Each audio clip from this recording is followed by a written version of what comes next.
welcome back to another Daily Walk. So today we are going to continue talking about just a portion of this book I'm reading. I'm reading it kind of jointly on this channel and on my other channel. It's on the book on the Lucifer Principle. And the fascinating part about this particular book is it kind of takes this humanistic view of, what is the root of all of this evil. And so I addressed some of the things of the introduction, and this is kind of starting in on the first major section. And the section title here is called Bloodstains in Paradise. And the first part here, I guess the first we probably call chapter, is Mother Nature is a bloody female dog. I guess that's word of work on a Christian channel. But basically it's talking about how no matter if it's humans or animals, insects, mammals, lizards, birds, everything, how bloody nature happens to actually be. And that's kind of what is, it's kind of what is at the heart of this. And of course, when you take an approach that says there is no God in the world, then you tend to naturally arrive at a point where you say that it's all about nature just is bloody and violent. But what if you instead adopt the Christian view that says nature was created neutral? It was created as this sort of blank slate that some views say our world is now, but it was the impact of sin on the world that actually caused all of this evil. It's not at all inconsistent with what you find. Now, of course, in the light of our modern age where, we're blaming video games for violence and movies for violence and all these things, and I argue that the violence in video games and movies and TV shows add fuel to the fire, but it's a fire that's burning within all of us anyway. And the reason it's burning within all of us anyway is because of the result of the fall.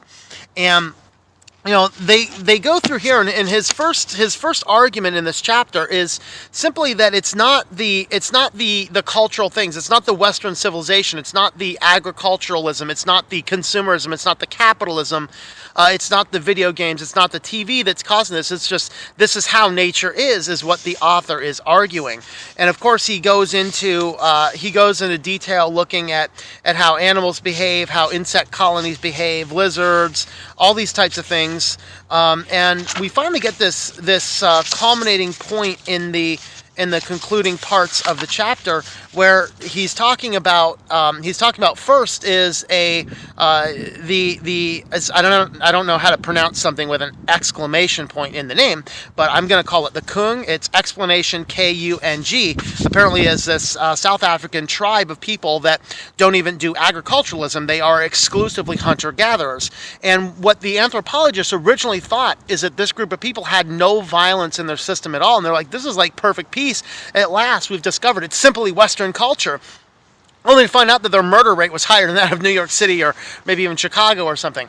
What they found out is that there was quite a bit of violence, quite a bit of homicide in this group. And they also looked at the zoologist who spent some time living, who's this Goodall, I think, who spent some time living with the chimpanzees, actually writing a book called The Shadow of Man, which talked about how chimpanzees, there was a little bit of violence among their group, but they never had war. She publishes her book, and within a couple years after that, they find that war is breaking out in that entire colony.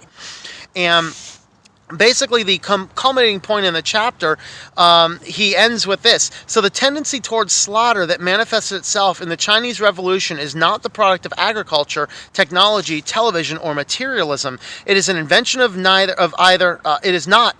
invention of either Western or Eastern civilization. It is not uniquely human proclivity at all. It comes from something both sub and superhuman, something we share with apes, fish, and ants, a brutality that speaks to all of us through animals in our brain. If man has contributed anything of his own to the equation, it is this, that he has learned to dream of peace, but to achieve that dream, he will have to overcome what nature has built into him. And I argue that if you follow the Christian viewpoint, it is not nature that put this into us. It is the sin, the original sin that Adam has put into us. This is the doctrine of total depravity. Not that we are completely evil, but that all aspects of ourselves personally and of our world around us is surrounded by evil. It is when Adam and Eve disobeyed God and ate the forbidden fruit, it touched all of humanity, all of the universe, all of the world, everything. It tainted the perfect creation that God had made, and instead caused us to start to live in violence. And this is why right after this, we see the first incident after this, the man and woman are banished from the garden, and we have the situation of Cain and Abel, the first murder.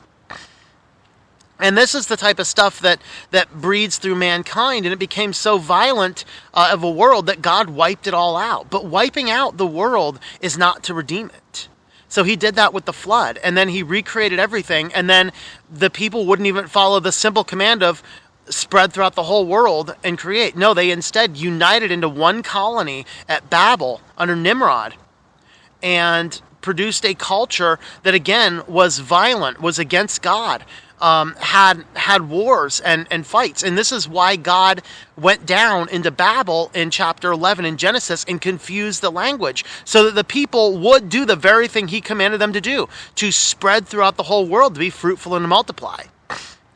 And the reality is that it is the original sin that is put into us from the sin of Adam that caused this. And this is the thing, is that if you approach this looking at nature, how nature works, from a view that says there is no God, then you arrive at this answer that is simply inside all of us to destroy ourselves, and only this. So really what his solution is in the book, did you catch his solution at the very end of that? His solution is to achieve that dream, world peace. He has to overcome what nature has built into him. We can't overcome. That's the entire point that God was making in the entire Old Testament. The 10 Commandments are not there to teach us how good we need to be. It's to teach us this righteous standard we cannot achieve. The only way for us to become a peaceful people is for us to transform our heart, transform our mind, transform our life, which we ourselves cannot even do. That is up to God to do. And then we accept the gospel of peace. And that's what separates the world. The only places where you start to find peace is when you find the true Christians, not the professing believers who are out with the sword to people. Like the Crusades was not Christianity. That was warped religion. Jihad. Warped religion. It's only when you acknowledge that we are sinners, that at our inherent heart we have that touched by evil inside of all of us, that we can understand who we are and what we are to do. And that is to turn our lives over to Christ, to live as a living sacrifice to the better of mankind. It's not that nature has put something into us, it's that we have put something into us with the aspect of original sin. And only through the blood of Christ can we come out of this. So that's what I wanted to say about this book with the Lucifer Principle. As he's approaching it from the viewpoint to say this is all just inborn from nature. It's not inborn from nature. It is inborn from the original sin that was handed down from Adam. So that's kind of what I wanted to say. And of course, if you want to study more on that, study on the doctrine of the total depravity of man, and you will find that is what you see.